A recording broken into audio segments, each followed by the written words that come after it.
Series জেতা হলো না, তবে আগ্রাসী বোলিংয়ে কিউইদের নাকানি চুপারি খাওয়ালেন টাইগার বোলাররা। মিরপুরে লো স্কোরিং ম্যাচে নিউজিল্যান্ডের চোখে চোখ রেখে লড়াই করল বাংলাদেশ। শরীফুলের অগ্নিঝরা বোলিংয়ের দিনে সিরিজ জয়ের সুবর্ণ সুযোগ অবশ্য হাতছাড়া হয়েছে লিটন দাসের দলের। আগের ম্যাচে টস জিতে ফিল্ডিং নিয়েছিল বাংলাদেশ, এবার কিউইরাই টস জিতে বাংলাদেশকে পাঠায় আগে ব্যাটিংয়ে।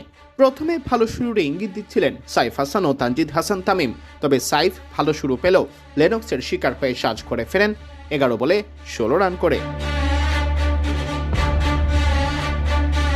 দলীয় 21 রানে প্রথম উইকেট হারানো বাংলাদেশ দ্বিতীয় ও তৃতীয় উইকেট হারায় দলীয় 35 রানে পঞ্চম ওভারে পরপর 2 বলে।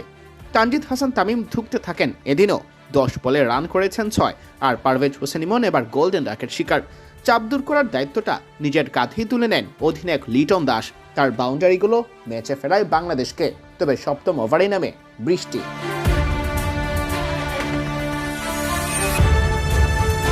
মেঘ বৃষ্টি রোদের লুকোচুরিতে খেলা গড়ায় কার্টেল ওভারে মাঠকর্মীদের নিদারুণ পরিশ্রমে দ্রুতই মাঠ খেলার উপযোগী হয়ে ওঠে। তবে বৃষ্টিতে ইনিংসের দৈর্ঘ্য কমে আসে 15 ওভারে।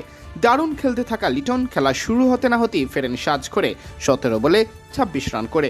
গত ম্যাচ জেতানো জুটি শামীম পাটোয়ারি ও তাওহিদ হৃদয় ভেজা মাঠে ধরেন দলের হাল।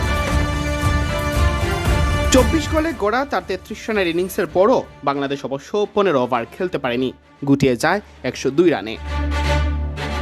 নিউজিল্যান্ড সহজ জয়ের কথা ভাবলেও ক্রিজে নেমে বুঝতে পারে কি কঠিন চ্যালেঞ্জ অপেক্ষা করছে তাদের জন্য।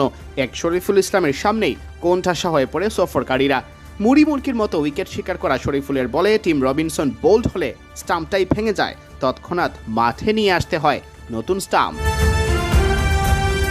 রবিনসনের পাশাপাশি শীর্ষ 3 ব্যাটারের বাকি দুজন ক্যাটেন ক্লার্ক ও ড্যান ক্লেভারকে সাজ করে ফিরিয়ে শরীফুল ভিত নাড়িয়ে দেন সফরকারী দলের। মাত্র 3 রান খরচায় 3 উইকেট শিকার করে বাংলাদেশকে দেখাচ্ছিলেন জয়ের স্বপ্ন। দলীয় 33 রানে শেখ মেহেদী হাসান বোল্ড করেন অধিনায়ক নিক কেলিকে।